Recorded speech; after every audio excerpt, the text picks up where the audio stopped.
అచంచలమైన సంకల్పంతో, నూతన విశ్వాసంతో నిండిన హృదయంతో రాజు దశరథుడు పుత్రకామేష్టి యజ్ఞం నిర్వహించేందుకు సిద్ధమయ్యాడు.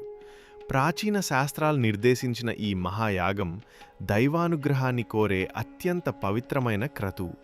దేశమంతటా దూతలను పంపి అత్యంత పాండిత్యంతో యజ్ఞకర్మలలో ప్రావీణ్యం కలిగిన ఋషులను, పురోహితులను ఆహ్వానించాడు. వారందరిలో అగ్రగణ్యుడిగా తపోబలంతో, పవిత్రతతో, వేదకర్మలపై అపారమైన పట్టు కలిగిన మహర్షి ఋష్యశృంగుడు అక్కడికి వచ్చాడు. ఆయన అడుగుపెట్టిన నేలకే పవిత్రత కలిగినట్లు అనిపించింది. రాజధానికి వెలుపల ఖగోళ నియమాలకు అనుగుణంగా ఒక విశాలమైన యజ్ఞశాల నిర్మించబడింది. ఆ భూమిని పవిత్ర జలాలతో శుద్ధి చేసి తాజా కుశాగ్రాసాలతో, పుష్పాలతో, యజ్ఞచిహ్నాలతో అలంకరించారు. భూమిపై మంగళకరమైన సంకేతాలు చిత్రించబడ్డాయి. గాలి అంతటా ధూపం, నెయ్యి, చందనం పరిమళాలు వ్యాపించాయి. ఉదయం నుంచి సాయంత్రం వరకు వినిపించిన వేదమంత్రాల ధ్వనులు ఆ ప్రదేశాన్ని మానవలోకానికి, దేవలోకానికి మధ్యనున్న ఒక పవిత్ర సేతువుగా మార్చాయి. నిర్ణయించబడిన శుభదినాన సాధారణమైన తెల్లని వస్త్రాలు ధరించిన రాజు దశరథుడు అత్యంత వినయంతో పవిత్ర అగ్నివేదికను సమీపించాడు. రాజస గర్వాన్ని పక్కనబెట్టి ఒక భక్తుడిగా దైవానుగ్రహం కోరుతూ నిలిచాడు. మహర్షి ఋష్యశృంగుడు గంభీరమైన శాంతితో యజ్ఞానికి నాయకత్వం వహించగా, ఇతర ఋషులు అగ్నికుండం చుట్టూ సమన్వయంతో ఆసీనులై శక్తివంతమైన వేదమంత్రాలను సరిగ్గా లయబద్ధంగా జపించసాగారు. ప్రతి అక్షరం స్వర్గలోకాన్ని తాకుతున్నట్లుగా ప్రకంపనలు సృష్టించింది. నెయ్యి, పవిత్ర ఔషధ ద్రవ్యాలు, ధాన్యాలను అగ్నిలో ఆహుతులుగా సమర్పించగానే అగ్ని జ్వాలలు ఆకాశాన్ని తాకేలా ఎగిసిపడ్డాయి.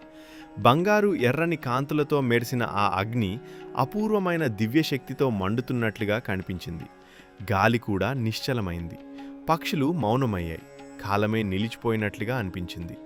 యజ్ఞపు పవిత్రతకు, రాజు హృదయపు నిజాయితీకి ఆకర్షితులైన దేవతలు అదృశ్య రూపంలో ఆ క్షణాన్ని వీక్షించేందుకు సమకూరారు. అంతటా పవిత్ర అగ్నికుండం మధ్య నుంచి ఒక అద్భుతమైన దృశ్యం అవతరించింది. ఉదయించే సూర్యుని వలె ప్రకాశించే దివ్య పురుషుడు అగ్నిలో నుంచి వెలిశాడు. అతని శరీరమంతా దైవిక కాంతితో వెలుగొందుతూ ఉండగా అతని చేతుల్లో ఒక సువర్ణ పాత్ర మెరిసింది. ఆ పాత్రలో ఉన్నది అమృతం.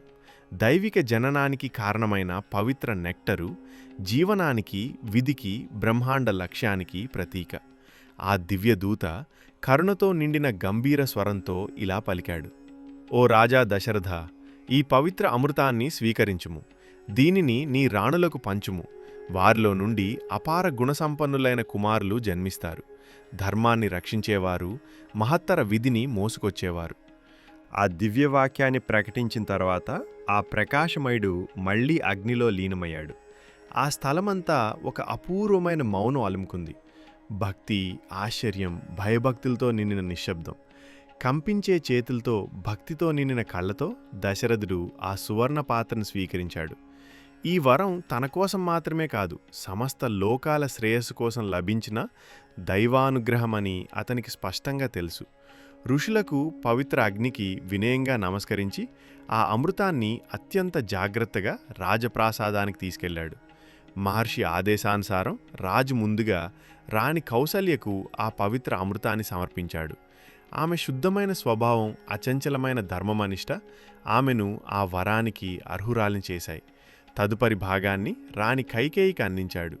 తెలివితేటలతో, ధైర్యంతో నిండిన ఆమె రాబోయే దైవీయ యోజనలో కీలక పాత్ర పోషించబోయింది. మిగిలిన అమృతాన్ని రాణి సుమిత్రకిచ్చాడు. నిశ్శబ్దమైన త్యాగభావంతో, మృదు స్వభావంతో మెరిసే ఆమె భాగం తర్వాత విభజింపబడింది. ఎందుకంటే ఆమె గర్భం ఒకటి కంటే ఎక్కువ జీవాలను ధరించబోయేది. రాణులు ఆ దైవిక అమృతాన్ని స్వీకరించిన క్షణంలో సమస్త బ్రహ్మాండంలో అపరిచితమైన కదలిక మొదలైంది. దేవతలు నిశ్శబ్దంగా వీక్షిస్తూ నిలిచారు. ప్రపంచ చరిత్రలో ఒక మహత్తర మలుపు ఏర్పడిందని వారికి తెలుసు. ధర్మం, అధర్మం మధ్య సమతుల్యత మారబోతోంది. భూమి త్వరలోనే ఒక దైవ అవతారాన్ని స్వీకరించేందుకు సిద్ధమవుతోంది. ఇలా యజ్ఞాగ్నిలో నుంచి, ఒక రాజు యొక్క స్వచ్ఛమైన భక్తి నుంచే ప్రపంచాన్ని మార్చే ఒక జన్మకు విత్తనం పడింది. త్వరలోనే ధర్మానికి సజీవ ప్రతిరూపమైన మహానుభావుడు అవతరించబోతున్నాడు. ఆ కథ యుగయుగాల పాటు లోకమంతా మారుమోగబోతోంది.